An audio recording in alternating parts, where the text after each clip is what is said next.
ఏమే సుశీల, మా కొత్త కోళ్ళు ఏం చేస్తుందో తెలుసా? మరీ అసహ్యమైన మామా బ్రో అంటుంది. పొద్దున పూట సుప్రభాతం వినే నేను అవేవో సైకిడెలికి పాటలు అంటే అవి వింటే సైకిలా ఉన్నది. నిన్న మా ఇంటికి చుట్టాలు వచ్చారే. వంటలు వచ్చా అంటే మ్యాగీ వచ్చు, మీరు తింటారా అని అడుగుతుంది. అందరి ముందు అలా ఆయన్ని ఏ నక్క, ఏ కుక్క, ఏ పిచ్చిలా రా అని పిలుస్తుంది. ఏంటో నాకైతే అర్థం కావట్లేదు. చక్కగా చీర కట్టుకుంటే ఎంత పద్ధతిగా ఉంటుంది. చెడ్డీలు మిడ్డీలు వేసుకొని ఇంట్లోనే తిరిగేస్తుంది.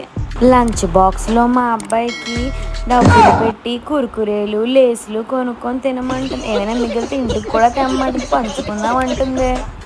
ఇది ఇలాగే ఉంటే నేను పొద్దున పూజ అది మానేసి అని డాన్స్ చేస్తేనే